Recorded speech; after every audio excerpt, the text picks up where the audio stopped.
மற்றும் ஒரு விசுவாசமும் தெய்வீக சுகமும் என்ற பள்ளிக்கு வந்து இதை ஆராய்ந்து கருத்தாய் கற்று தேர்ந்து வேதம் சொல்வது போல ஒரு வியாதி இல்லாத வாழ்க்கை அல்லது சுகத்தை கடத்துகிற வாழ்க்கை வாழ வேண்டும் என்ற ஆவலோடு வந்திருக்கிற உங்கள் ஒவ்வொருவரையும் ஆண்டவராய் இயேசு கிறிஸ்துவின் நாமத்தினாலே உங்கள் விருப்பத்தின்படி, இப்படிதானே கானானிய ஸ்திரியை பார்த்து ஆண்டவர் சொன்னார், நீ விரும்புகிறபடி உனக்கு ஆக கடவது, ஸ்திரீயே உன் விசுவாசம் பெரிது என்றார்.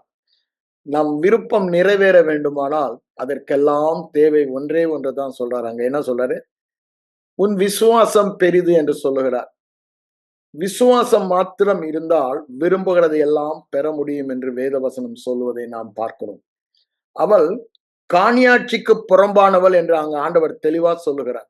ஆனாலும் காணியாட்சிக்கு புறம்பாய் இருந்த அந்த கானானிய ஸ்திரீ கூட தன்னுடைய விசுவாசத்தினாலே காணியாட்சிக்கு உட்பட்டவர்களுக்குரிய சுதந்திரமாகிய தெய்வீக சுகத்தை பெற்றுக் கொண்டதை பார்க்கிறோம். அப்ப பாருங்க, இப்ப நம்மெல்லாம் எங்க இருக்கோம்? காணியாட்சிக்கு உள்ளாக இருக்கிறோம், உடன்படிக்கைக்கு உள்ளாக இருக்கிறோம், தேவனுடைய குடும்பத்திற்கு உள்ளாக இருக்கிறோம். அப்போ அது எவ்வளவு நிச்சயம், எவ்வளவு நிச்சயம் பாருங்க. ஒரு காணியாட்சிக்கு புறம்பான ஸ்திரியே, கானானிய ஸ்திரியே பெற்றுக்கொள்ள முடியுமானால், காணியாட்சிக்குள் இருக்கிற புது உடன்படிக்கைக்குள் இருக்கிற நாம் அதை பெறுவது அதிக நிச்சயம் என்றுதான் வேதம் நமக்கு காண்பிக்கிறது. ஆனா இன்னைக்கு தேவ பிள்ளைகள் இந்த தேவனுடைய செயல்படுத்தும் முறையை அறியாதபடி, they are not aware of God's order in living in the kingdom. தேவ ராஜ்யத்தில் வாழ்வதற்குரிய தேவனுடைய நியமனம் என்ன என்பதை அறியாத ஒரே காரணத்தினால சாதாரண வாழ்க்கை வாழ்கிறார்கள். இந்த தேவ ராஜ்யத்தில் வாழ்வதற்கு தேவன் வைத்த நியமனம் என்ன என்ற ஒரு வெளிப்பாட்டு அறிவு, இங்கிலீஷ்ல வந்து நாலேஜ் அண்ட் அண்டர்ஸ்டாண்டிங் என்று சொல்லுகிறார்கள். அண்டர்ஸ்டாண்டிங் என்ன? அதற்கேற்ற ஒரு புரிந்து கொள்ளும் தன்மை, அப்படித்தானே? புரிந்து கொள்ளுதலை தான் நாம் அண்டர்ஸ்டாண்டிங் என்று சொல்லுகிறோம். தேவன் இந்த ராஜ்யத்தில் வாழ வைத்திருக்கிற முறையை, நியமனத்தை புரிந்து கொள்ளுவது, அதை குறித்த ஒரு வெளிப்பாடு, அதனுடைய முக்கியத்துவம், மூன்று காரியங்களையும் அறியாதபடினால அந்த விசுவாசத்தை ஏனோ தானோ என்று விட்டுட்டாங்க. சபையில் அது சரியாக போதிக்கப்படவில்லை.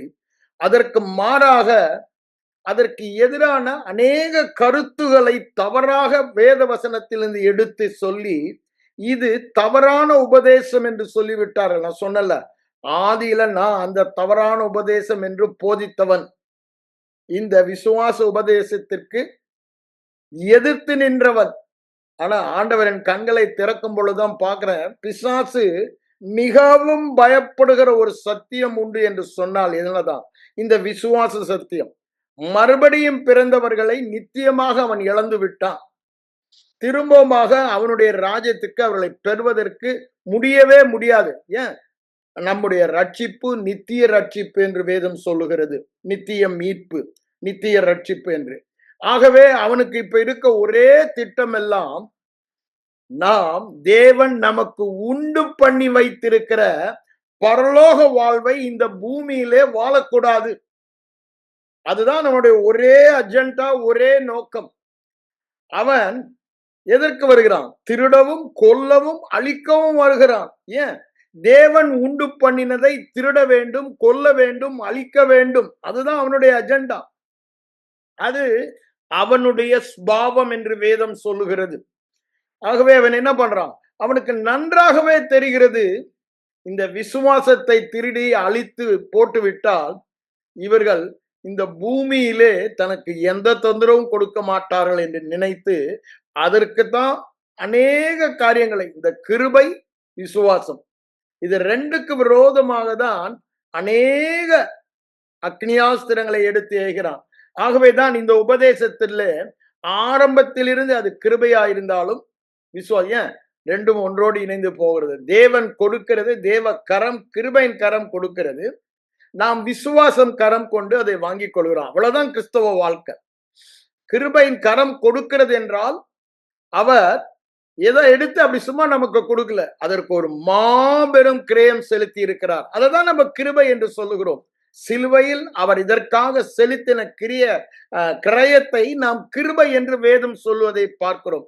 அதனாலதான் பவுல் என்ன சொல்ற, தேவனுடைய கிருபையை அறிந்திருக்கிறீர்களே. அவர் உங்களை நீதிமானமாக்க பாவமானார், ஆசீர்வாதமாக்க சாபமானார், ஐஸ்வரனாக்க தரித்திரரானார் என்று சொல்ல. அது தேவன் செய்த கிரியையை நமக்கு காண்பிக்கிறது.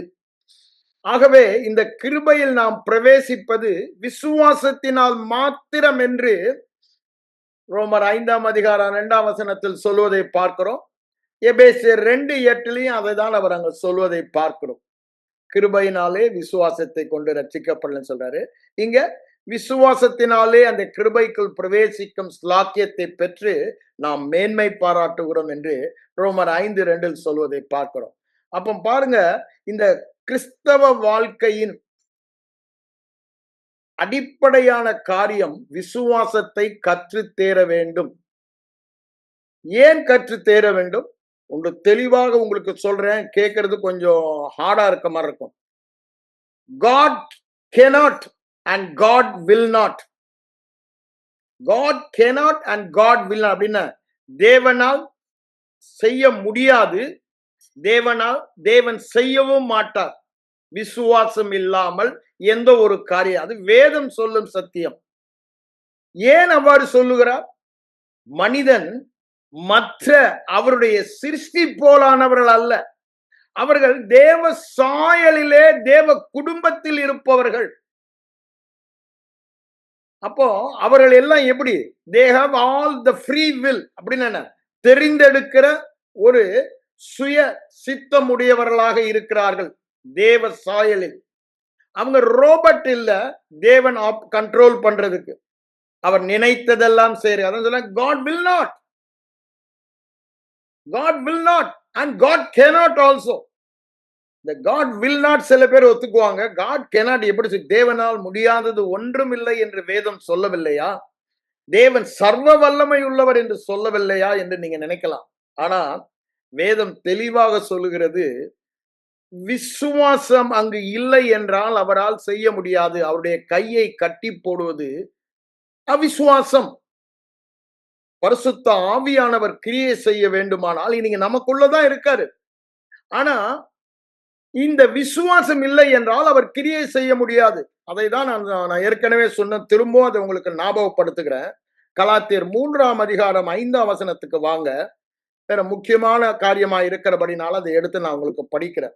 நேரம் இல்லாவிட்டாலும் அதற்கு முன்னுரிமை கொடுத்து நான் படிக்க விரும்புகிறேன். அங்க என்ன சொல்றாரு பாருங்க, உங்களுக்கு பரிசுத்த ஆவியானவரை அளித்து அற்புதங்களை நடப்பிக்கிறவர் யார்? பரிசுத்த ஆவியானவர். தேவன், ஆவியாகிய தேவன், அவர் நமக்காக எல்லாவற்றையும், who is the Holy Spirit, he is the executor. அப்படிதானே? காரியங்களை நமக்காக நடப்பிப்பவர், அற்புதங்களை நடப்பிக்கிறவர். எப்படி, எதனாலே செய்கிறார் என்ற ஒரு கேள்வி கேட்கும் போது என்ன சொல்றாங்க? அது விசுவாச கேள்வியினாலே என்று சொல்கிறார். அப்படின்னா என்ன? விசுவாசத்தம். அந்த விசுவாசம் எப்படி வருகிறதா? அவருடைய கிருபையின் சுவிசேஷத்தை கேட்பதினால் வருகிறபடினாலே ஹியரிங் ஃபெய்த், கேட்பதினால் வருகிற விசுவாசம் என்று சொல்லுகிறது. அதாவது அந்த விசுவாசத்திற்கு அடிப்படையே கேட்பதுதான் ஹியரிங். அதை முக்கியத்துவம் படுத்த பவுலடிகளார் இங்க அந்த வார்த்தையை உபயோகப்படுத்துகிறார். அப்ப பாருங்க, அந்த விசுவாசம் என்று ஒன்று இல்லை என்றால் அங்க அற்புதம் நடக்காது என்று தெளிவாய் சொல்லுகிறார்.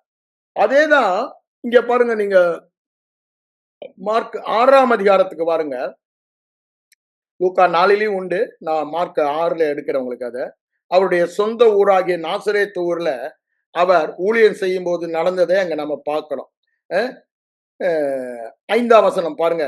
அங்கே அவர் சில நோயாளிகள் மேல் கைகளை வைத்து அவர்களை குணமாக்கினாரே அன்றி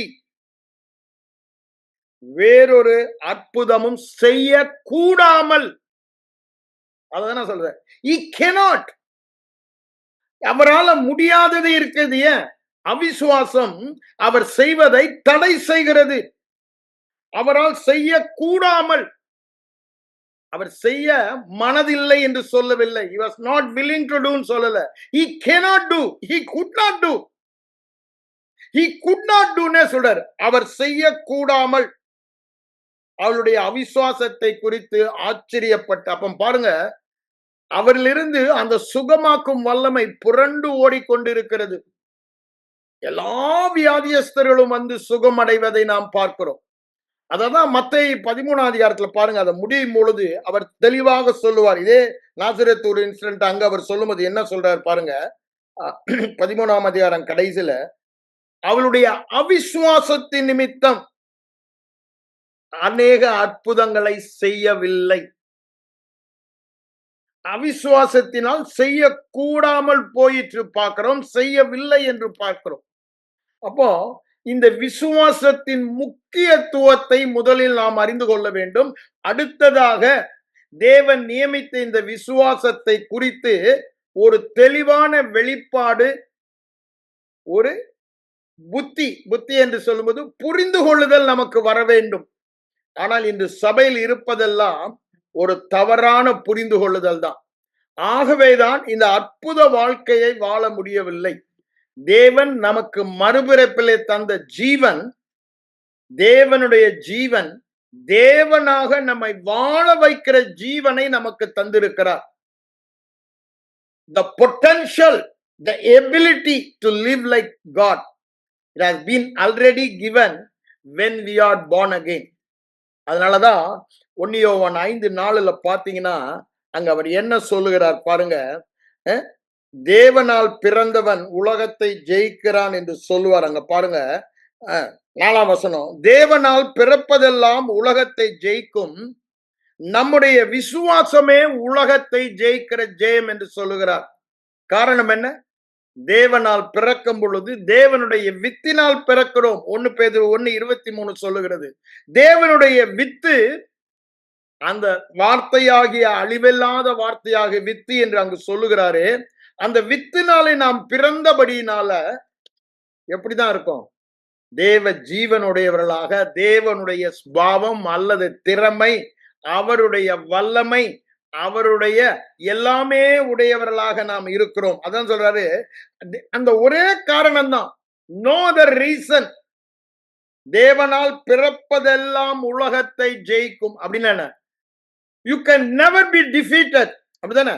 அன்பீட்டபிள், அன்ஸ்டாப்பபிள், லிமிட்லெஸ், அப்படிதானே?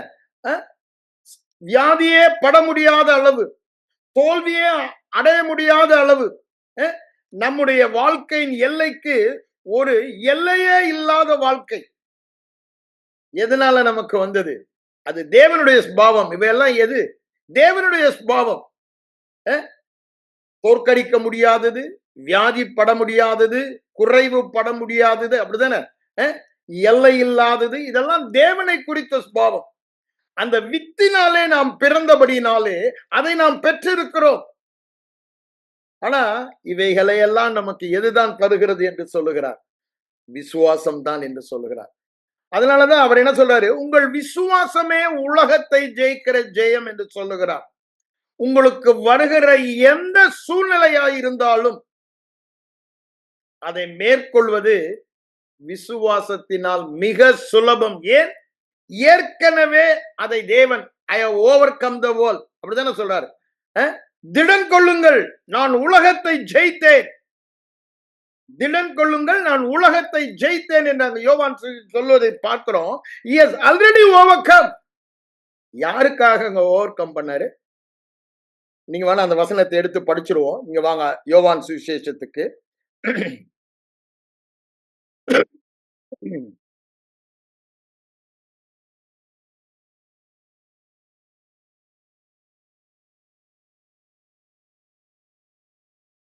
16ஆம் அதிகாரம் கடைசி வசனம், என்னிடத்தில் உங்களுக்கு சமாதானம் உண்டாயிருக்கும் போது இவ்வேளை சொல்லுகிறேன், உலகத்தில் உங்களுக்கு உபத்திரவம் உண்டு, ஆனாலும் திடன் கொள்ளுங்கள், நான் உலகத்தை ஜெயித்தேன் என்று சொல்லுகிறார்.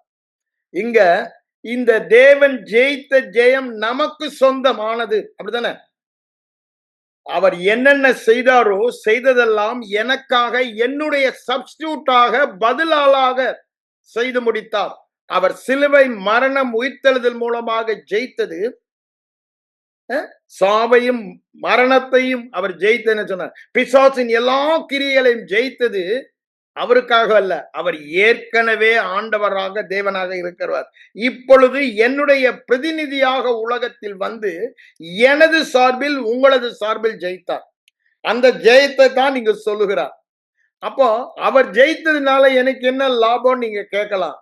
அவர் ஜெயித்தது தான் நீங்க ஜெயித்தது. அததான் இங்க சொல்றார்.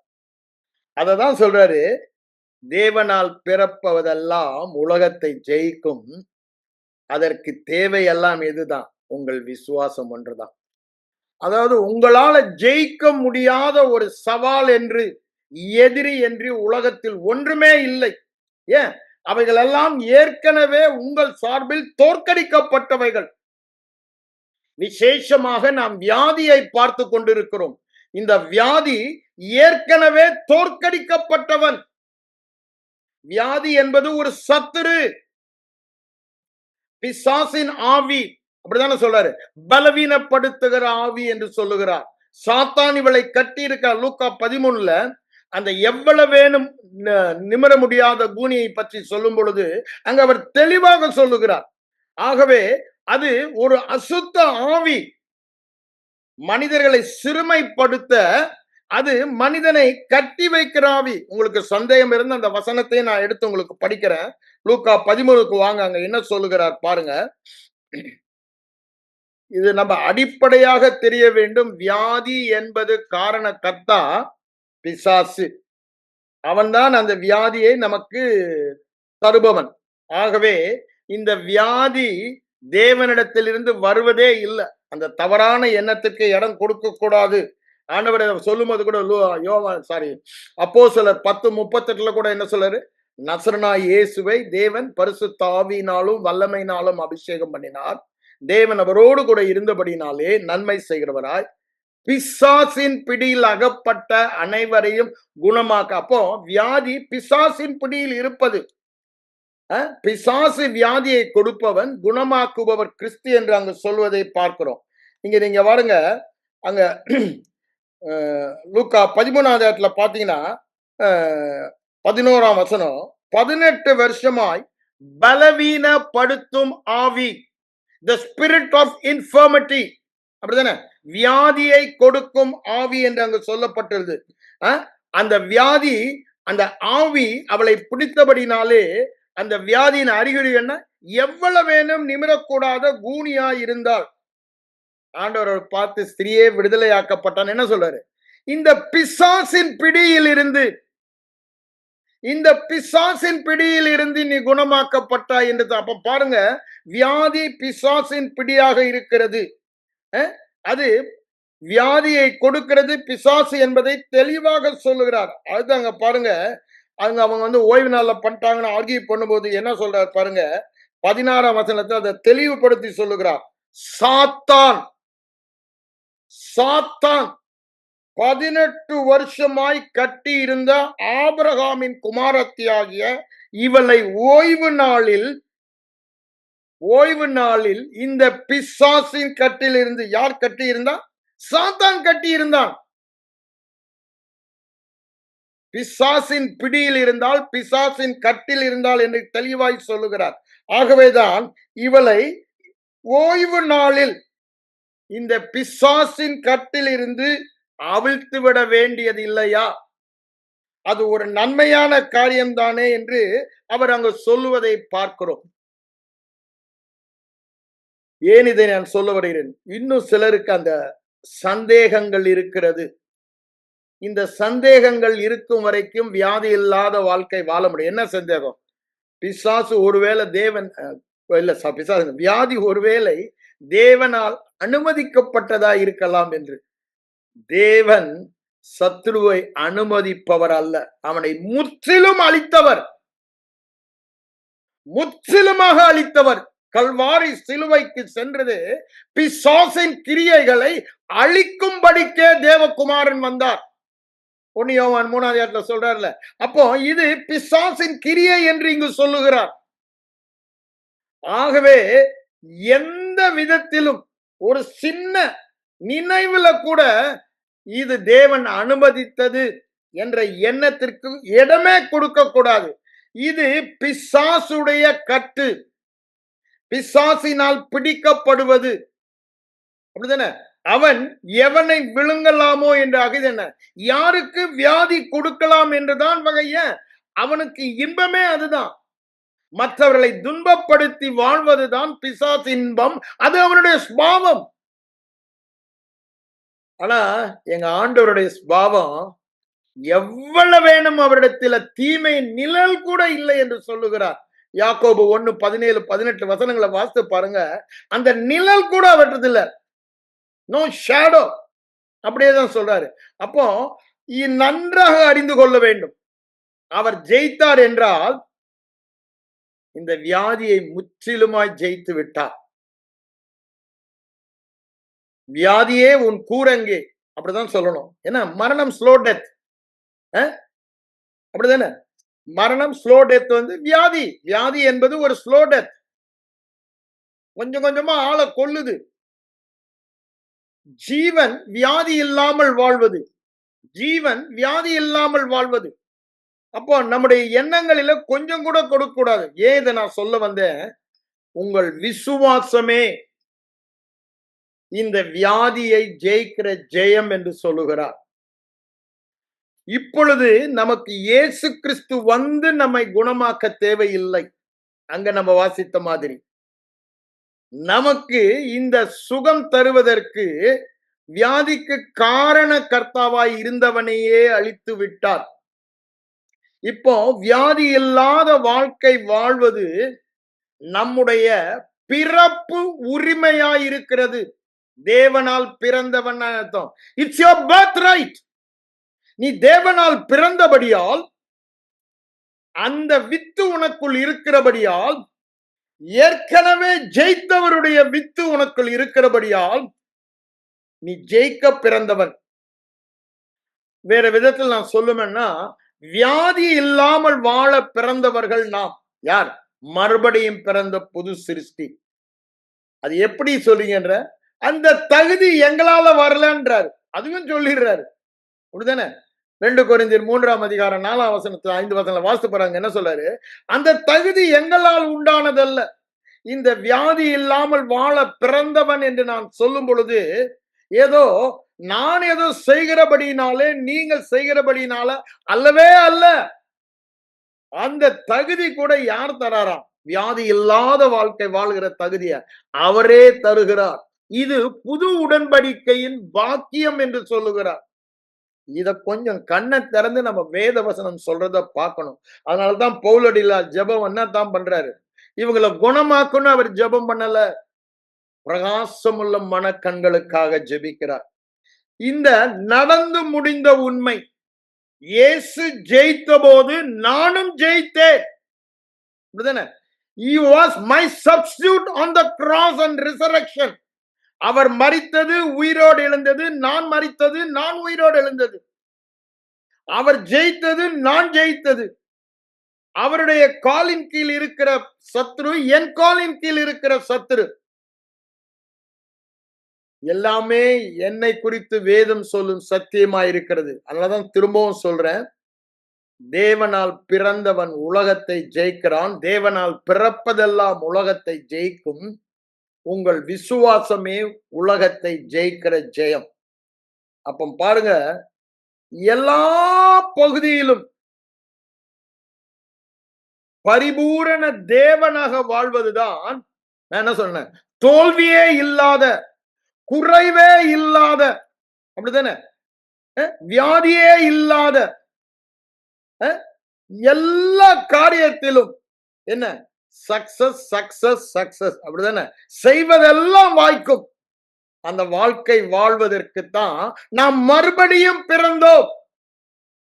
மறுபடியும் தேவன் நம்மை பிறக்குவதுன்னா தேவர் ராஜ்யத்தில் தேவர்களாக நாம் வாழ்வதற்குத்தான் மறுபடியும் பிறக்கும் பொழுது தேவனுடைய ஜீவன் நமக்கு கொடுக்கப்பட்டிருக்கிறது. ஒரு சாதாரண வாழ்க்கை வாழ. ஆனா நமக்கெல்லாம் சந்தேகம் வரும், அது மாதிரி யாரும் வாழலையா பிரதர், எக்ஸ்பீரியன்ஸ் அப்படி சொல்லுங்கன்னு சொல்லுவாங்க. நான் என்ன சொல்றேன், இது வேதம் சொல்லுகிற சத்தியம். என்னுடைய அனுபவங்களை குறித்தோ என்னுடைய ஐம்புலன் அறிவு குறித்தோ எனக்கு கவலையே இல்லை. ஏன்? தேவன் சொல்லுகிறது மனித உண்மையை விட மேலான சத்தியம். யோவான் 17:3 சொல்ல முடியும். அவருடைய வார்த்தை தான் சத்தியம் என்று அவர் அங்கு சொல்லுவதை நாம் பார்க்கிறோம். அப்போ நாம் காண்கிறது சத்தியம் அல்ல, நாம் உணர்கிறது சத்தியம் அல்ல. அது ஒருவேளை நம் ஐம்புலன் உணர்வுக்கு உண்மையாக இருக்கலாம். ஆனால் அதை விட மேலானது தேவனுடைய வார்த்தை சொல்லுகிறதே, அது சத்தியம். நம்ம சாதாரணமா என்ன பண்ணிடுறோம், இந்த ஐம்புலன் உணர்வுகள் சொல்லுவதை சூழ்நிலைகள் மூலமாக அப்படியே ஏற்றுக்கொள்ளுகிறோம். ஒரு விசுவாசி என்பவன் அவன் விசுவாசத்தினால் வாழ்கிறபடினால அவைகளை சேலஞ்ச் பண்ணணும். எது உண்மை? என் சரீரம் சொல்லுகிறது வேதனையா இருக்கிறது, வியாதியா இருக்கிறது என்று. அது உண்மையா? அது நிலையானதா? எது நிலையானது, எது உண்மையானது என்று பார்க்கும் பொழுது மனித ஐம்புலன் அறிவின் உண்மையை விட தேவனுடைய வெளிப்பாட்டு அறிவின் உண்மை சத்தியம் மேலானதா இருக்கிறது. சத்தியம் என்றால் என்ன? தேவனுடைய உண்மை, தேவனுடைய சத்தியம், தேவனுடைய வெளிப்பாட்டு அறிவு. நீங்களும் நானும் பார்ப்பது இந்த ஐம்புலன் அறிவினால அறிகிறது மிகவும் குறைவானது. தேவனுடைய அறிவு என்பது மனித அறிவிலும் மனித ஞானத்திலும் மேலானது. அவருக்கு அறியாதது, தெரியாதது, மறைவானதுன்னு ஒன்றுமே இல்லை. அந்த அறிவிலே அவர் பார்த்து சொல்லுகிறார், நான் ஜெயித்தேன், நீங்களும் ஜெயித்தீர்கள், நீங்கள் குணமானீர்கள், நீங்கள் உலகத்தை ஜெயிப்பவர்கள், நீங்கள் தேவகுமாரர்கள், நீங்கள் வியாதியை ஆளுகை செய்பவர்கள் என்று சொல்லுகிறார். இது யாருடைய அறிவுங்க? தேவனுடைய அறிவு. அததான் நம்ம என்ன சொல்றோம்? வெளிப்பாட்டு அறிவு அல்லது விசுவாசம் என்று சொல்லுகிறோம். அந்த தேவன் அறிகிற விதமாக ஒரு காரியத்தை நாம் அறிகிறோமே, அதுதான் வெளிப்பாட்டு அறிவு. தேவன் அறிகிற விதமாக ஒரு காரியத்தை அறியும் பொழுது அந்த காரியத்தை குறித்த தேவ அறிவை நாம் பெற்றுக் கொள்ளுகிறோம். தேவ ஞானத்தை, தேவனுடைய புத்தியை நாம் பெற்றுக் கொள்ளுகிறோம். இது எங்க இருந்தா வருதா? வேத வசனத்தில் இருந்துதான் வருகிறது என்று வேதம் சொல்லுகிறது. அப்ப பாருங்க, அவ்வாறு அந்த தேவனுடைய அறிவை, தேவனுடைய வெளிப்பாட்டை நாம் பெற்றுக்கொள்வதுதான் தேவ விசுவாசத்தை பெற்றுக்கொள்வது. இப்போ என்னையும் உங்களையும் குறித்த தேவனுடைய விசுவாசம் என்னங்க? எப்படி எனக்கு தெரியும்? தேவன் என்னை குறித்து என்ன விசுவாசிக்கிறாரு? இப்ப ஐம்புலன் அறிவுல பார்க்கும் பொழுது எல்லா பகுதியிலும் நான் குறைவுள்ளவனாக பார்க்கிறேன். ஆனா தேவனுடைய அறிவில் அவர் என்னை பார்க்கும் பொழுது பரிபூரணம் உள்ளவனாக, இயேசு இருக்கிற வண்ணமாகவே நான் இருக்கிறதாக இந்த புது சிருஷ்டியாகிய என் உள்ளான மனிதனை பார்க்கிறார். அது அவருடைய விசுவாசம். அந்த விசுவாசத்துல தான் உங்களை என்னை வாழ அழைக்கிறார். அந்த விசுவாசம் தான் என்ன சொல்றாரு? உலகத்தை ஜெயிக்கிற ஜெயம் என்று நன்றாக புரிந்து கொள்ள வேண்டும். வேதத்தில் சொல்லப்படுகிற விசுவாசம், உங்கள் விசுவாசமே உலகத்தை ஜெயிக்கிற ஜெயம் என்று சொல்லப்படுகிற விசுவாசம், அது மனித விசுவாசம் அல்ல, தேவனுடைய விசுவாசம். அதனாலதான் மார்க் 11:22 என்ன சொல்றாரு? தேவனுடைய விசுவாசம் உள்ளவர்களாய் இருங்கள் என்று சொல்லுகிறார். தேவனுடைய விசுவாசம் உள்ளவர்களாய் இருக்க நம்மை சொல்லுகிறார். அப்போ யோவான் 14:1 ஆரம்பிக்கும் போது அப்படித்தான் சொல்றாரு, விசுவாசமாய் இருங்கள் என்று. அப்ப பாருங்க, இந்த விசுவாசம் என்ன விசுவாசம்? தேவ விசுவாசமாய் இருக்க வேண்டும். தேவ விசுவாசமாய் இருக்கிற வாழ்க்கையில தான் நான் திரும்பவும் சொல்றேன், தோல்வி என்பதே இல்லை, குறைவு என்பது இல்லவே இல்லை, சமாதானம் இல்லை, குழப்பம் என்பது இல்லவே இல்லை, வியாதி என்பது இல்லவே இல்லை, கடன் பிரச்சனை இல்லவே இல்லை, எல்லாவற்றிலும் பரிபூரணம், பரிபூரணம், நன்மை, நன்மையின் பரிபூரணம், நன்மையின் பரிபூரணம். அந்த வாழ்க்கை தான் அங்கு சொல்லப்பட்டுள்ளது.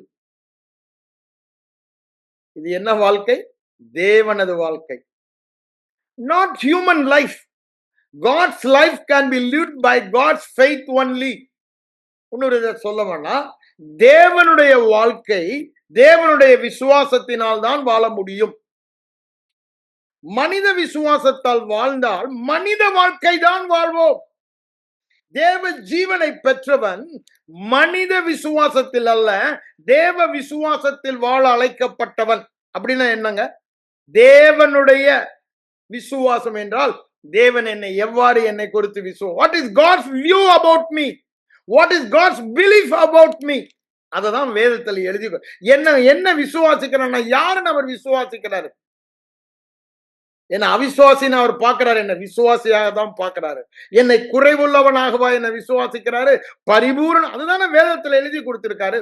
அவர் எவ்வாறு என்னை பார்க்கிறார், அவருடைய என்னை குறித்த கருத்து என்ன, அவருடைய விசுவாசம் என்ன, இன்னொரு விதத்தில் சொல்ல போனால் அது வேதத்தில் எனக்கு எழுதி கொடுக்கப்பட்டு, அதனாலதான் இதை பொக்கிஷம் என்று சொல்லுகிறோம். ஏன் இது பொக்கிஷம்? இது தேவன் என்னை பார்க்கிறது. அதாவது என்னுடைய உண்மையான மனிதன் எப்படி இருக்கிறான் என்று தேவன் ஒருவருக்குத்தான் தெளிவாய. ஆவி மண்டலத்தில் உள்ளதெல்லாம் அவருக்கு மறைவானதே இல்லை. சர்வ ஞானம் உள்ளவர். அவர் பார்ப்பதை நமக்கு வேதத்தில் சொல்லி இருக்கிறார். இப்போ நம்முடைய வேலையெல்லாம் அவர் பார்க்கிற விதமாக பார்ப்பதுதான். அதைதான் நாம் விசுவாசம் என்று சொல்லுகிறோம். காணப்படாதவைகளின் நிச்சயம். Things which are not seen, but it is sure. Why? God sees so. அவர் அவ்வாறு பார்க்கிறதுனால அது நிச்சயமாக தான் இருக்க வேண்டும். நான் பார்ப்பதுல தவறு இருக்கலாம். ஏன்? என்னால ஆவி மண்டலத்தில் உள்ளத என் ஐம்புலன் அறிவால பார்க்க முடியாது. நான் அதை பார்ப்பதற்குத்தான் தேவ ஆவியானவர் கொடுக்கப்பட்டு இருக்கிறார் என்று 1 கொரிந்தியர் 2ஆம் அதிகாரம் 10ஆம் வசனத்தில் சொல்லுவதை பார்க்கிறோம். தேவனால் நமக்கு இலவசமாய் கொடுக்கப்பட்டவளை அறியும்படி தேவனிடத்திலிருந்து புறப்படுகிற தேவ ஆவியை நாம் பெற்றிருக்கிறோம் என்று சொல்லுகிறார். இந்த வேத வசனம் எல்லாம் தேவ ஆவியினாலே தேவ மனிதர்கள் ஏவப்பட்டு எழுதப்பட்டது. அப்படின்னா தேவன் பார்க்கிறதை அவர்களுக்கு அவர் காண்பித்து அவர்களை எழுத வைத்தார். அப்போ வேத வசனம் என்னை எப்படி பார்க்கிறது என்று, தேவன் என்னை எப்படி பார்க்கிறார் என்று வேத வசனம் தெளிவாய் காண்பிக்கிறது.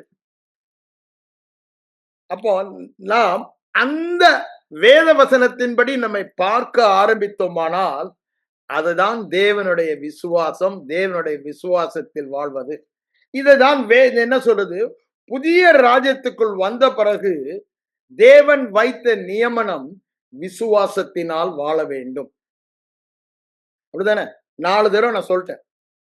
ஆபகுக் 2:4, ரோமர் 1:17, கலாத்தியர் 3:11, எபிரேயர் 10:38. இதெல்லாம் என்ன சொல்றாரு?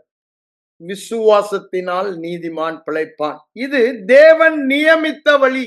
எதற்காக? தேவ சாயலில் வாழ்வதற்கு, தேவனாக வாழ்வதற்கு, பரலோகத்தை பூமியில் வாழ்வதற்கு. தேவன் நம்மை அவ்வாறு புது சிருஷ்டியாக சிருஷ்டித்து விட்டார். இனி ஒண்ணு அது செய்ய போறதில்லை. நீங்களும் நானும் விசுவாசிக்கிறபடினால அப்படி அவர் மாற்ற போவதில்லை. அது ஏற்கனவே நடந்து முடிந்த சத்தியம்.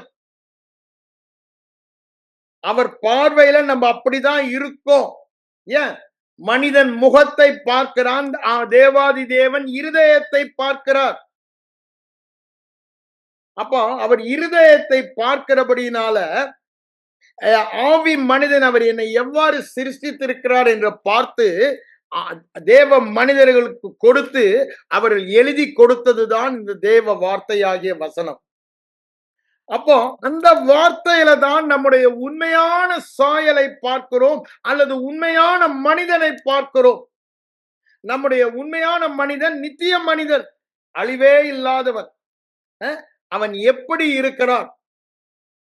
என்பதை பார்க்க தான் இந்த வேத வசனம் கொடுக்க பார்ப்போம். பாருங்க, அதனாலதான் சொல்றாரு, விசுவாசம் தேவனுடைய வார்த்தையை தொடர்ந்து கேட்பதினால் வரும் என்று சொல்லுகிறார்.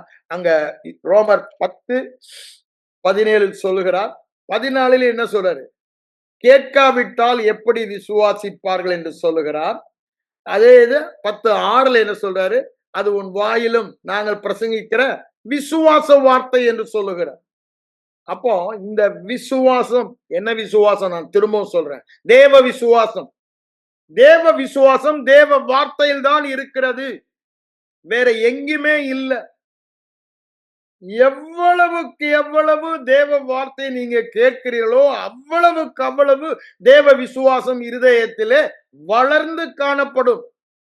கொடுக்கப்படுகிறது இல்ல, அது மறுபிறப்பிலேயே தேவனுடைய விசுவாசத்தை பெற்றவர்கள் நாம். ஆகவேதான் வேத வசனம் நம்மை விசுவாசத்தில், தேவ விசுவாசத்தில் வாழ அழைக்கிறது.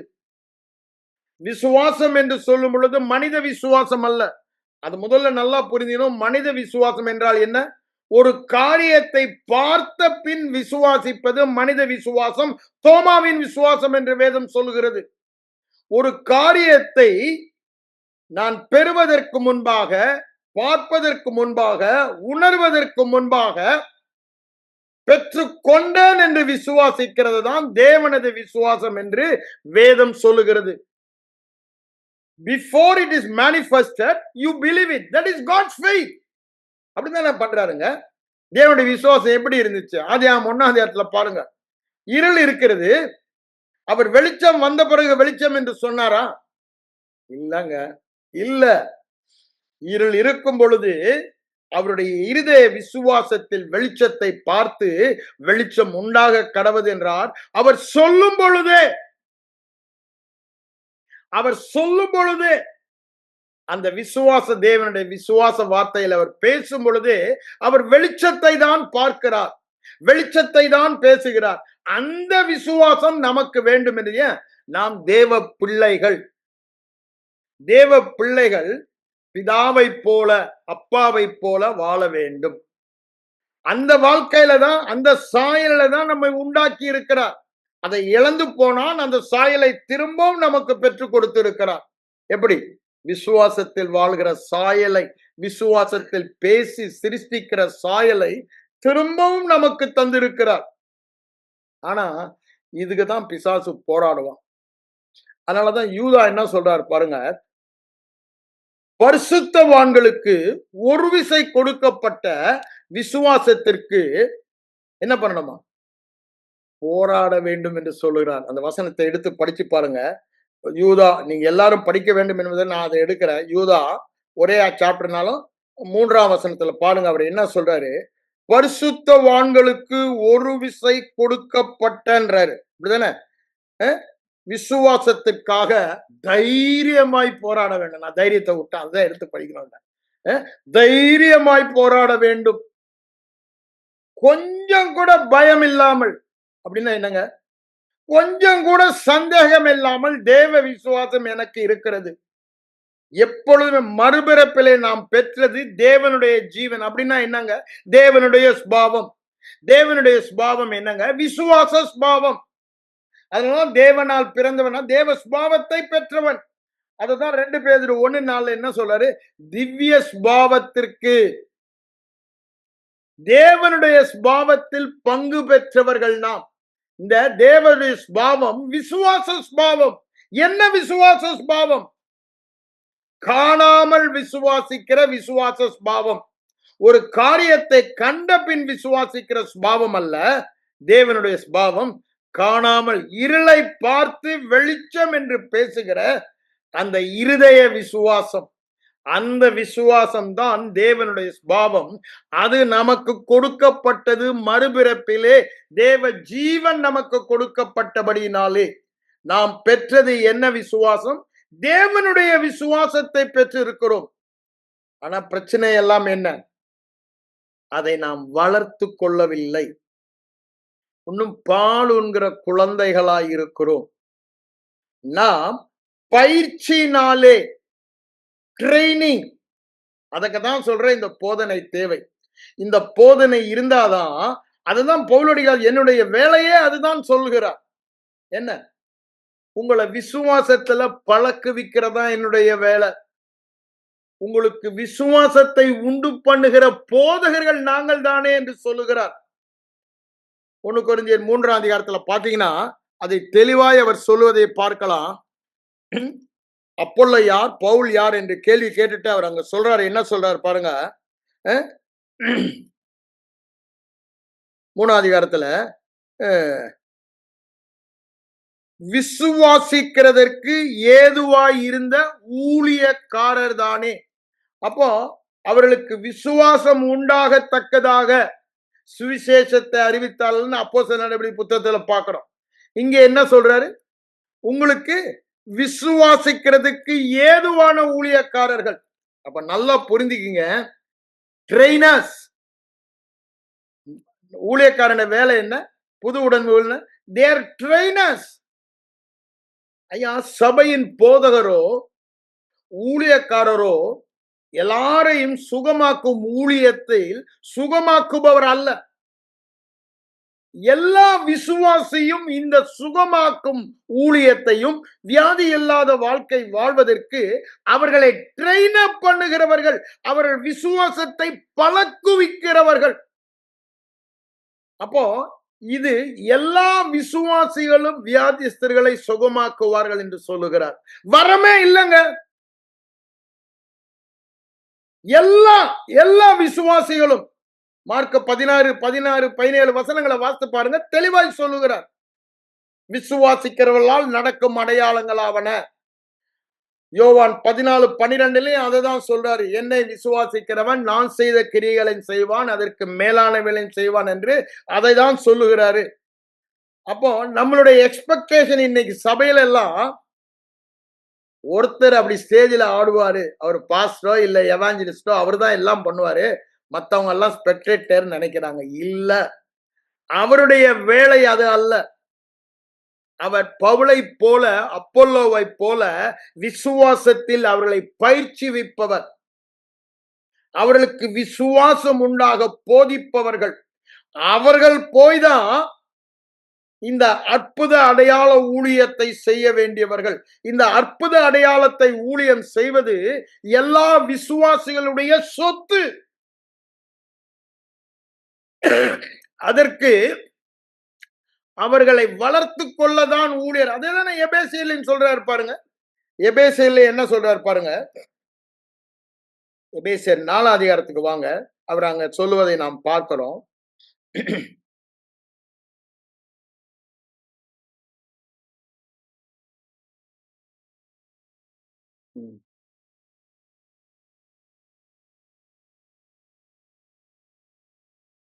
பரிசுத்தவான்கள் சீர் பொருந்தும் பொருட்டு 12ஆம் வசனத்துல சொல்றார் பாருங்க. சுவிசேஷத்தின் வேலைக்காகவும் கிறிஸ்துவின் சரியான பக்தி விருத்தி அடைவதற்கும் என்ன பண்றாராம்? இந்த 5 வகை ஊழியத்தை கொடுத்தேன் என்று சொல்லுகிறார். அப்போ நிறைவான வளர்ச்சிக்கு தக்கதாக அவர்கள் வளர வேண்டும். அவர்கள் குழந்தைகளாய் இருக்கக்கூடாது. 14ஆம் வசனம் அதான் சொல்றாரு. கிறிஸ்துவின் அறிவான வளர்ச்சிக்கு பூரண புருஷராக ட்ரெயின் பண்ணுகிற we are trainers only. நான் பாஸ்டர்ஸ் அதை தான் திரும்ப சொல்றேன். we are trainers. எதுல? விசுவாசத்தை அவர்களுக்கு உண்டு பண்ணுவதிலே, அதிலே அவர்களை பயிற்சிக்க வேண்டும். அப்ப நம்முடைய போதகம் எல்லாம் விசுவாச போதகமாய் இருக்க வேண்டும். அதுதான் பவுல் தான் செய்ததாக தெளிவாக சொல்றார். விசுவாசத்தை போதிக்கிற போதகனாக என்னை தெரிந்து கொண்டார் என்று சொல்லுகிறார். அங்க 1 தீமோத்தேயு 2ஆம் அதிகாரத்தில் 6ஆம் வசனத்தை சொல்லுவதை நம்ம பார்க்கிறோம். அப்ப பாருங்க, they are not the players, they are only the trainers. அப்போ இந்த ட்ரெயினர்ஸ் எவ்வளவு முக்கியம் பாருங்க. ட்ரெயினர்ஸ் இல்லாதனாலதான் பிளேயர்ஸ் இல்ல. இந்த பிளேயர்ஸ் எல்லாம் இந்த ட்ரெயினர் தான் பிளேயர் நினைச்சுக்கிட்டு இருக்காங்க. இன்னைக்கு சபையில அதுதான் பிரச்சனையே. இந்த போதகரோ இந்த ஊழியக்காரனோ அவன் தான் பிளேயர் நினைக்கிறாங்க. அவன் ட்ரெயினருங்க, ட்ரெயினர். அப்படிதானே? கிரிக்கெட் மேட்ச் பாக்குறோம், அவன் ட்ரெயின் பண்றவன் அங்க ஆடுறது இல்ல. யாரு? அவன் ட்ரெயின் பண்றதா அவனுடைய வேலை. விளையாடுறது யாருதான்? ட்ரெயின் ஆனவங்க தான், விசுவாசிகள் தான். விசுவாசிகள் தான் குணமாக்கணும். வியாதி இல்லாத வாழ்க்கை வாழணும். அவன் வியாதி இல்லாத வாழ்க்கை வாழ்ற அளவுக்கு இவன் ட்ரெயின் பண்ணணும். இதை போதிக்கணும். இடபிள்யூ கென்யான் சொல்றாரு. அவர் 1950 சொல்றாரு, என் சபையில 2000 பேர் இருந்தாங்க. நான் அவங்கள அவ்வளவு தூரத்துக்கு ட்ரெயின் பண்ண விசுவாசத்துல. அப்படியே சொல்றாரு. I train them in their faith, nothing else. அவர்தான் பெரிய ஃபெய்த் அப்போஸ்டல். அதுகிட்ட இருந்தா கென்னத் ஹேகின் கத்துக்கொண்டார். அதுக்கப்புறம் தான் வருஷம் அந்த விசுவாச போதனையே ஒரு பெரிய எழுப்புதலாய் வந்தது கென்னத் ஹேகினுக்கு அப்புறம். ஆனா அதுக்கு ஆரம்ப கர்த்தா யார்? அவரை தான் சொல்றாரு. 2000 பேர்ல ஒருவனுக்கு ஒரு தலைவலி கூட வந்ததுல, ஒரு சின்ன காய்ச்சல் கூட வந்தது இல்லைன்றாங்க. இது சரித்திர உண்மைங்க. சரித்திர உண்மை இது. அவர் சபையில் அவர் சரித்திர உண்மை. ஜான்ஜி லேக் சேலஞ்ச் பண்றாரு. என்னுடைய ஹீலிங் சென்டர்ல வந்து நீங்க தங்கி கத்துக்கிட்டீங்கன்னா பாடத்தை, சுகமாகலன்னா $500 நான் உங்களுக்கு தரேன்றாரு. கேரண்டி பண்ண பேப்பர்ல அட்வர்டைஸ்மெண்ட் கொடுத்தாரு. ஏன்? யூ ஆர் சோ ஷுவர் இந்த வேர்டு உள்ள போய் அவங்க ட்ரெயின் ஆயிடுச்சுன்னா வியாதி இல்லாம வியாதி எல்லாம் ஓடிதான் போகணும். பிரச்சனையே என்ன? இந்த விசுவாசத்தை வளர்த்து கொள்ள போதனை இல்லாம போயிற்று. அதனாலதான் நான் சொல்றேன், இந்த விசுவாசத்தை குறித்த அறிவு, அதோட அண்டர்ஸ்டாண்டிங் வந்து புரிந்து கொள்ளுதல், அதோட முக்கியத்துவத்தை முக்கியத்துவம் போன வாரமே நான் உங்களுக்கு சொன்னேன். என்ன சொன்னேன்? நம்மை தேவனாக வாழ வைக்கிற ஒரே காரியம் தான் சொல்றாரு. இந்த போன வாரம் நல்லா உங்களுக்கு எடுத்து காண்பித்தார். விசுவாசம் தான். விசுவாசம் தான் நம்மை தேவனாக உலகத்தையே விசுவாசிக்கிறவனுக்கு எல்லாம் கூடும் என்று சொல்லுகிறார். கொஞ்சம் யோசித்து பாருங்க. நீங்க விசுவாசிக்க கூடுமானால் உங்களால் கூடாதது ஒன்றுமில்லை என்று சொல்லுகிறார். நீங்க விசுவாசி பேசினா நீங்க சொன்னபடியே ஆகும் என்று சொல்லுகிறார். நீங்க விசுவாசித்து சொன்னா நீங்க சொல்லுகிற எல்லா உலகத்தின் தேவனால் சிருஷ்டிக்கப்பட்டவைகளும் உங்க சரீர உறுப்புகளும் உங்களுக்கு கீழ்ப்படியும் என்று சொல்லுகிறார். அப்படியே பாருங்க, தேவனுக்கு என்னென்ன சுபாவமோ அவையெல்லாம் சொல்லப்படுது. நீங்க ஜெபத்துல எதை கேட்டாலும் பெற்றுக்கொள்வீர்கள் என்று சொல்லுகிறார். அப்படிதானே? ஒண்ணு இல்லை, எல்லாவற்றையும் எதை கேட்டாலும். அப்ப பாருங்க, whatsoever, whomsoever, இது ரெண்டு தான் அங்க விசுவாசம் ஸ்பெசிபிக்கா சொல்றாரு.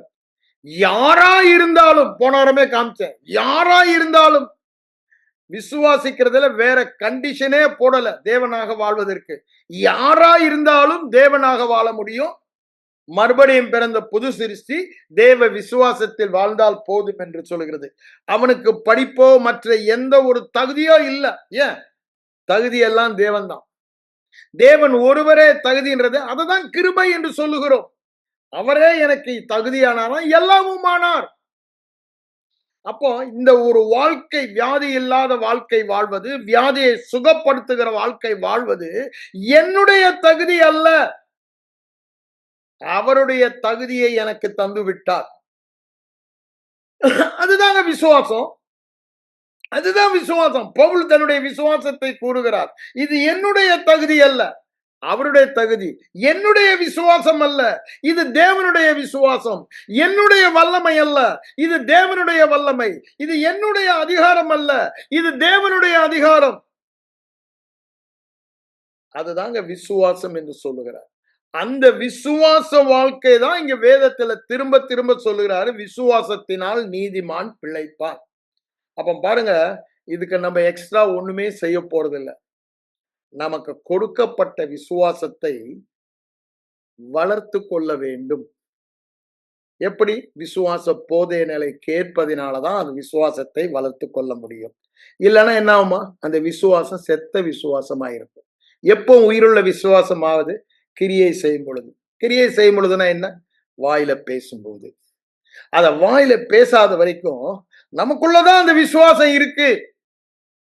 நான் திரும்ப சொல்றேன், இயேசு கிறிஸ்துவுக்கு இருந்த அதே விசுவாசம், காற்றையும் கடலையும் இறையாதுன்னு சொன்ன விசுவாசம், லாசருவே வெளியே வாய்ன்னு சொன்ன விசுவாசம், 5 அப்பம் 2 மீனை எடுத்துட்டு போய் கொடுங்கடான்னு சொன்ன விசுவாசம், 10 குஷ்ரோகியை பார்த்து போய் ஆசாரியனுக்கு காண்பின் தைரியமாய் சொன்ன விசுவாசம், சும்மின கையுடையவனை கையை நீட்டுன்னு சொன்ன விசுவாசம், அப்படியே ஆனா ஒரு கல்யாணத்துல தண்ணீரை எடுத்து போய் கொடுங்கன்னு சொன்ன விசுவாசம், அதே விசுவாசம் தான், அந்த அற்புதேசர விசுவாசம் நமக்குள்ள இருக்கு. இன்னொரு விதத்துல சொல்ல போனா, பிதா உலகத்தையே சிருஷ்டித்தாரே, வெளிச்சம் உண்டாக கடவது எல்லாம் சொல்லி, அதே விசுவாசம் தாங்க நமக்குள்ள இருக்கு. நம்ம அதை பார்க்கணும்.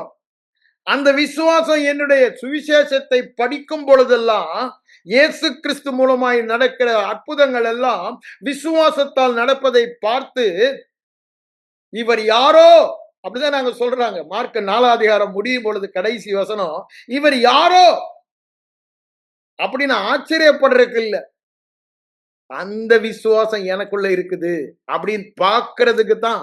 இதை பார்த்து அந்த நித்திய ஜீவன் உள்ளவர்களாய் நாம் வாழ்வதற்குத்தான் வேதம் எழுதப்பட்டுள்ளது. பார்த்து அவரை அட்மையர் பண்ணி வாய பொளக்கறதுக்கு இவர் யாரோ, காற்றும் கடலும் இவருக்கு கீழ்ப்படுகிறதே, அசுத்த ஆவிகள் கீழ்ப்படுகிறதே, அசுத்த ஆவிகளுக்கும் இவர் கட்டளையிடுகிறாரே, வியாதிகளுக்கும் இவர் கட்டளையிடுகிறாரே, மரித்த சரீரத்தை உயிரோடு இவர் யாரோ அப்படின்னு ஆச்சரியப்படல. அந்த விசுவாசம் நமக்கு இருக்குன்னு தான் வேதம் சொல்றாரு. அதனாலதான் சொல்றாரு, பரிசுத்தவான்களுக்கு ஒரு விசை ஒப்புவிக்கப்பட்ட விசுவாசம் என்று சொல்லுகிறார். அதே 2 பேதுரு 1 எங்களை போன்ற அருமையான விசுவாசத்தை பெற்ற உங்களுக்கு எழுதுகிறோம் என்றார்.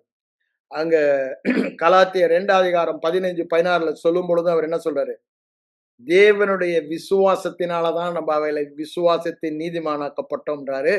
2:20 அதை சொல்றாரு, நான் வாழ்கிறது தேவனுடைய விசுவாசத்தினால் வாழ்கிறேன் என்று சொல்லுகிறார். ரோமர் 12:3 என்ன சொல்றாரு, அங்க என்ன சொல்றாரு, நமக்கு ஒப்பு கொடுக்கப்பட்ட விசுவாசம் என்று சொல்லுகிறார். த ஃபெய்த் என்று சொல்றார். எல்லாமே தேவ விசுவாசம் நமக்கு கொடுக்கப்பட்டதைன்னு சொல்லுகிறார். அப்ப இந்த விசுவாசம் உயிருள்ள விசுவாசமாக்க வேண்டுமானால் எப்படிதான் ஆக்க முடியும்? ஆவியாயிருக்கிற எந்த ஒரு காரியத்துக்கு நீங்க உயிர் கொடுக்கணும்னா வாயில பேசிதான் உயிர் கொடுக்கணும். All spiritual things are activated by spoken word. ஆவி மண்டலத்தில் இருப்பதை இயற்கை மண்டலத்துக்கு கொண்டு வருவது விசுவாசம். அற்புத மண்டலத்தில் நம்மை நுழைந்து வாழ வைப்பது விசுவாசம். மனிதனை தேவனாக வாழ வைப்பது விசுவாசம். தோல்வி உள்ளவனை தோல்வியே இல்லாதவனாக மாற்றுவது விசுவாசம். வியாதி உள்ளவனை வியாதி நெருங்கவே முடியாது என்பவனாக மாற்றுவது விசுவாசம். அப்ப பாருங்க, ஆவி மண்டலத்தில் இருக்கிற உண்மையை சரீர மண்டலத்தில் அனுபவிக்க வைப்பது விசுவாசம். அதனாலதான் எபிரேயர் 4:1 என்ன சொல்றாரு, இந்த ஆவி மண்டலத்தில் உள்ளவைகளை இந்த வேத வசனம் சொல்லுகிறது சுவிசேஷமாக. அதை கேட்டவர்கள் விசுவாசம் இல்லாமல் கேட்டபடினாலே அந்த வசனம் சொல்லுகிறபடி அற்புத வாழ்க்கை வாழவில்லை என்று சொல்லுகிறது. நன்றாக நாம் தெரிந்து கொள்ள வேண்டும், தேவனால் எல்லாம் கூடும் என்ற இடத்திற்கு எல்லாரையும் கொண்டு வந்ததுதான். எவன் ஒருவனும் அப்படிதானே, whosoever it may be, whomsoever it may be, அப்படிதானே, whatsoever he does, whatsoever he speaks, எல்லாம் முடியும் என்ற இடத்துக்கு கொண்டு வந்தது எதுங்க? சாதாரண ஒன்றுமில்லாதவனை எல்லாமுடைய தேவனாக வாழ வைப்பது இந்த விசுவாசம். அதனாலதான் சொல்றேன், இந்த விசுவாசத்தை குறித்து அறிவும் அப்படிதானே, விளக்கமும் வெளிப்பாடும் பெற்றுக்கொண்டு அதன் முக்கியத்துவத்தை நாம் அறிந்தோமானால் இந்த விசுவாசத்தை கற்றுக்கொள்ள வேண்டும் என்ற ஒரு மாபெரும் ஆவல் ஆசை நமக்கு வரும். அதுக்குதான் இதை நான் சொல்லிக்கொண்டே இருக்கிறேன். சாதாரண மனிதன் தான் தாவீது, 17 வயசு வாலிபன். அங்க ஜெயன் கோலியாத்துக்கு முன்னால நிக்கிறாங்க. ஒரு ஆடு மேய்க்கிறவன், ஆர்மி ட்ரைனிங்கே கிடையாது, கத்திய கையில பிடிக்க தெரியாது, தலைக்கு ஹெல்மெட் போட தெரியாது, பெல்ட் கட்ட தெரியாது, ஆர்மி பிரகாரம் ஆர்மி ஷூ போட தெரியாது. ஆனா ஒன்ன கற்றுக்கொண்டான், விசுவாசம் கற்றுக்கொண்டேன். அவனை கேட்டீங்கன்னா அவன் சொல்லுவான், நான் விசுவாசம் கற்றுக்கொண்டேன். அது போதும் எனக்கு. தேவ வார்த்தையை விசுவாசிப்பதை நான் கற்றுக்கொண்டேன். விசுவாசம் தேவ வார்த்தையை விசுவாசிப்பது. தேவ வார்த்தையை விசுவாசிப்பதை நான் கற்றுக்கொண்டேன்றான். இந்த கோலியாத்து எம்மாத்திரம் அந்த விசுவாசத்துல அவன் ஜெயிக்கிறத பார்க்கிறோம். கத்தி கபடா எதுவுமே இல்லைங்க. எப்படி எப்படி நடந்தது? விசுவாசம். ஒன்றுமில்லாதவனை எல்லாம் உடையவனாக மாற்றுவது விசுவாசம். பாருங்க, ஒரு வாலிபனை, ஒரு ஜெயண்ட், அரக்கன், ஆமில ட்ரெயின் ஆனவன், அவனை வீழ்த்துவது இந்த விசுவாசம். வேதம் முழுவதுமா படிச்சு பாருங்க. 11ஆம் அதிகாரத்தை எடுங்க எபிரேயர்ல. அங்க ஒரு பெரிய பட்டியலே கொடுக்கிற அவங்களாம் தேவனால் நற்சாட்சி பெற்றவர்கள். they received a good report. எதனாலங்க? விசுவாசத்தினால. அவங்க கிரியையினால அல்ல, விசுவாசத்தினாலே. விசுவாசத்தினாலே முழுமையா திரும்ப திரும்ப அந்த அதிகாரத்தை எடுத்து படிச்சு பாருங்க. இந்த விசுவாசத்தின் முக்கியத்துவம் உங்களுக்கு தெரியும். அப்படிதானே? எல்லாமே விசுவாசத்தினால் செய்தார்கள் என்று நாங்க சொல்வதை பார்க்கலாம். அப்போ தேவனிடத்துல நல்ல சாட்சி நம்ம பெறணும்னா எல்லாருக்கும் அந்த ஆசை இருக்கு, இல்லைன்னு சொல்ல வரல. மனுஷங்கிட்ட சாட்சி இல்லையா, தேவனால் வருகிற சாட்சின்னு சொல்லி ஆசைப்படுறோம். எப்படி நான் முடியும்? விசுவாசம் இருந்தால்தான் பெற முடியும். தேவனுக்கு பிரியமா இருக்கணும்னு எல்லாருக்கும் ஆசை இருக்கு. விசுவாசம் இருந்தால்தான் தேவனுக்கு பிரியமா இருக்கும். தேவன் நமக்கு வைத்திருக்கிறதெல்லாம் நம்ம பெற்றுக்கொள்ளணும்னு நமக்கு ஆசை இருக்கு. அவர் நமக்கு உண்டு பண்ணினதையெல்லாம், சிலுவைக்கு போய் நமக்காக சம்பாதித்ததெல்லாம், அதை விசுவாசத்தினாலதான் பெற முடியும் என்று வேதம் சொல்லுது. இது மாதிரி நிறைய சொல்வதை நான் வேதத்துல பார்க்கணும். ஒரு இயற்கைக்கு அப்பாற்பட்ட வாழ்க்கை வாழணும்னாலும் விசுவாசம் தான் சொல்றாரு. லாசருக்கு எழுப்புறதுக்கு முன்னெல்லாம் சொல்றாரு, நீ முதல்ல விசுவாசி, அப்புறம் அந்த எழுப்புகிற மகிமையை காண்பாய். நீ விசுவாசத்தால் தேவனுடைய மகிமையை காண்பாய் என்று நான் உனக்கு சொல்லவில்லையா? யோவான் 11:40 சொல்வதை பார்க்கிறோம். இங்க உயிரோடு எழுப்புறதுக்கு முன்னாடி அந்த எவரியின் மகளை எழுப்பு முன்னால என்ன சொல்றாரு? பயப்படாத, விசுவாசம் உள்ளவனாயிரு. உயிரோடு செத்துட்டான் நியூஸ் வருது. அவர் என்ன சொல்றாரு? நீ எதை குறித்து பயப்படாது, விசுவாசம் ஒண்ணும் போதும். நீ ஆரம்பத்துல என்ன சொன்ன? நீங்க வந்து தொட்டா அவ பிழைப்பான அந்த விசுவாசத்துல அப்படியே கடைசி வரைக்கும். இப்ப நீ கேட்கிற செய்தினால, ஐம்புலன் உணர்வுனால உன் வார்த்தைய மாத்திராது. அவ உயிரடைவாள்னா உயிரடைவாள். அந்த விசுவாசம் உள்ளவனாய் மாத்திரம் இரு. நீங்கள் ஆரம்பத்தில் இருந்த கொண்டிருந்த நம்பிக்கை கடைசி வரைக்கும் பற்றி கொண்டு, அதுதாங்க விசுவாசம். அசையாத விசுவாசம், தளராத விசுவாசம், தம்மை பற்றி உத்தம இருதயத்தோடு இருப்பவர்களுக்கு அது என்ன? விசுவாச இருதயம். அவருடைய வல்லமை விளங்க பண்ண கர்த்தருடைய கண்கள் பூமி எங்கும் உலாவி கொண்டு இருக்கிறது. வேதத்துல நிறைய பார்க்கிறோம். அப்படிதானே? விசுவாசம் இல்லாதனால அவங்க அற்புதத்தை பெறல. விசுவாசித்த கூட்டத்துல ஒரு ஆள் பெரும்பாடு ஸ்திரீ பெற்றா. அந்த திமிர்வாதக்கார அங்க தேவனுடைய வல்லமை இருந்ததுன்னு வேதத்துல போட்டிருக்கு. ஆனா அவன் ஒருத்தன் தான் அங்க செய்ய விசுவாசம். இன்னைக்கு எல்லாமே காரணம் இந்த ஒன்றுதான் சொல்லிய எல்லா பரிபூர்ணம் உள்ளவர்களா நம்ம இருக்கிறோம். தேவனாக நம்ம இருக்கிறோம். தேவனாக வாழ்கிற பொட்டன்ஷியலே நமக்கு கொடுத்துட்டாரு. ஆனா நம்ம வாழாத விசுவாசத்தை தெரிந்து கொள்ளல, அறிந்து கொள்ளல, புரிந்து கொள்ளல, அத முக்கியத்துவத்தையும் அறியல, அதுல பயிற்சி விற்று கற்று தேரவில்லை. அது ஒரே காரணம் தான். ஆகவேதான் நான் சொல்றேன், இந்த போதனைகளில திங்கட்கிழமையில உங்களுக்கு என்ன வேலை இருந்தாலும் தயவு செய்து வந்து கலந்து கொள்ளுங்க. பாருங்க, கிட்டத்தட்ட 50 பேர் இதுக்கு ரிஜிஸ்டர் பண்ணாங்க. 50 தாண்டி தான். இப்ப நான் பார்க்கும்போது அங்க 15 பேரோ 16 பேர் தான். ஏன் அவ்வளவு அசதியா எடுத்துக்கொண்டாங்க? இது என்ன பெரிய போதனைன்னு நினைக்கிறாங்க. ஆனா ஒன்னே ஒண்ணு சொல்றேன், இந்த விசுவாசம் வேற எப்படியுமே வராது. கேட்கறதுனாலதான் வரும். தேவன் எனக்கு இந்த பாரத்தை கொடுத்தபடினாலதான் இதை நான் ஆரம்பித்தேன். நிச்சயமா சொல்றேன், இதை தொடர்ந்து கேட்கிற உங்க வாழ்க்கையில நீங்க சாதாரண வாழ்க்கை வாழ மாட்டீங்க. வியாதிக்கும் உங்களுக்கும் எந்த சம்பந்தம் இருக்காது. அப்படிதானே? இருளுக்கும் ஒளிக்கும் சம்பந்தம் ஏது என்று சொல்லுகிறார். அந்த வாழ்க்கை நீங்க நிச்சயமா வாழ்வீங்க. பேலியாளுக்கும் கிறிஸ்துவுக்கும் அப்படிதானே? நீங்க கிறிஸ்துவாய்தான் வாழ்வீர்கள், ஒளியாய்தான் வாழ்வீர்கள், சுகமாய்தான் வாழ்வீர்கள்.